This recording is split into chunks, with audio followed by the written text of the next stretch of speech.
Human bodyguard bleeds for alien diplomat, and she breaks protocol for him. They called her Lady Virell de Valari, a race known for diplomacy, precision, and emotional detachment.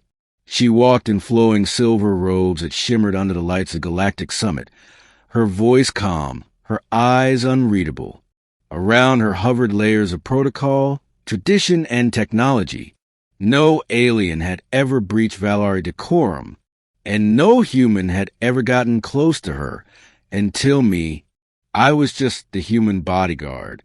Assigned as part of an Earth-Valari goodwill agreement, I stood 3 paces behind her at all times, silent, armored, and unnoticed.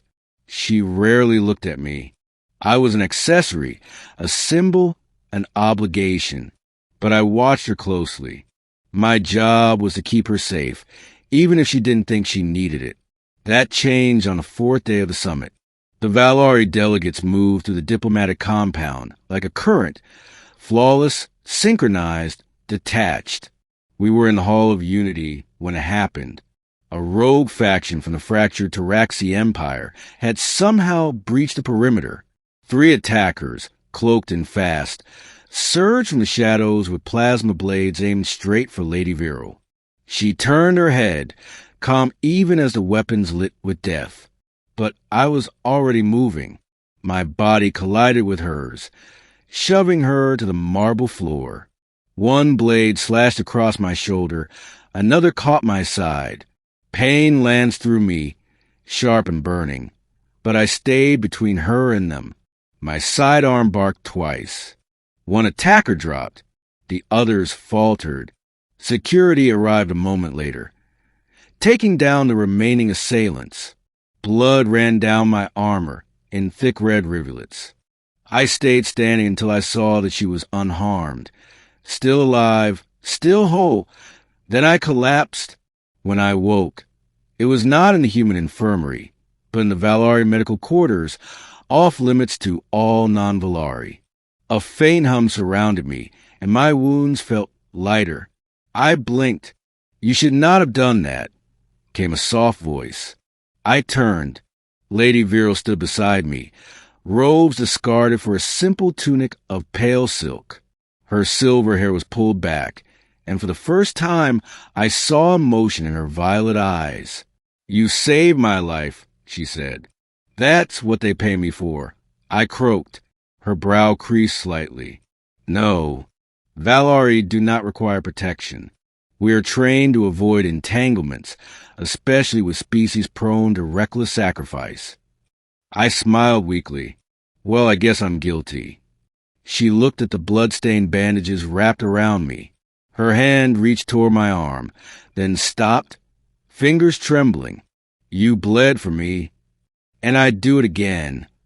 Silence lingered between us. Finally, she spoke, voice quieter. "They told me to dismiss you, that it was a security failure, that I should request a replacement." I waited for the blow. "But I refused," she said. That surprised me. "You broke protocol?" "Yes." Her eyes flicked away. For the first time in my life. I sat up slightly. "Why?" She didn't answer immediately. Instead, she stepped closer, sat beside me on the edge of the bed. Valari law forbids personal attachment during diplomatic service. We are not meant to feel, especially not for another species. She took a slow breath. "But when you bled," I felt her hand, cool and precise, touch mine. The days after the attack changed everything.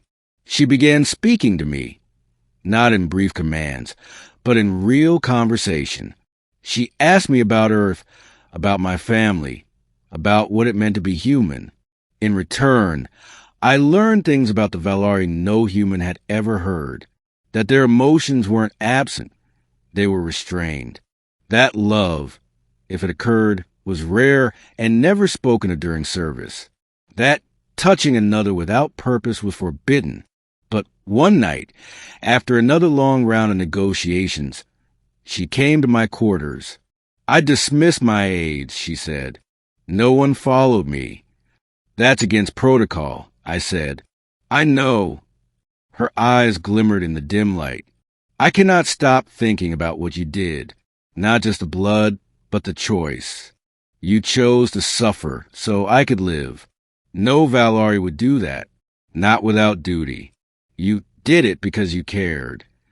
I do, I said without hesitation. She moved closer. And I want to understand what that means for me. Her hand reached up, brushing the scar on my shoulder. You carry it now. Because of me. No, I said softly. Because I wanted to.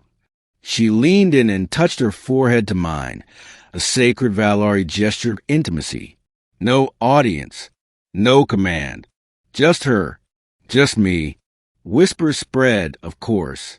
There are no secrets in the halls of power. The Valari High Council summoned her.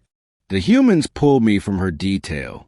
They said our attachment compromised neutrality, that a diplomat must not be influenced by emotion, that I had become a liability. They ordered her to return home. She went, but not alone. On the morning of her departure, I stood watching the Valari shuttle rise into the atmosphere. Then my comm buzzed. Come to dock 4, said her voice. I arrived to find a second ship, smaller, unofficial. She stood waiting in a traveling cloak, eyes fierce. I abdicated, she said. My breath caught. What? I stepped down as chief diplomat. I broke protocol. They will no longer allow me to speak for Valari interests. But I no longer wish to. Why? She stepped closer. Because I want to live honestly. And with you, I feel honestly. I couldn't speak. She took my hand. I am not your charge anymore. I am not your diplomat. I am simply Virell. And I am just a man, I said. That is enough. She took me aboard the ship. The hatch sealed behind us. We left the politics behind. On a quiet moon orbiting a forgotten star, we built a home. She taught me the Valari language of dreams.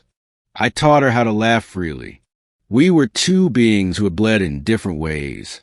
Me through pain, her through sacrifice of pride and position. One night, beneath twin moons, she said, You made me believe something impossible. What's that? I asked. That love can exist between two entirely different hearts. We kissed then. No audience. No protocol. No ranks. Just love.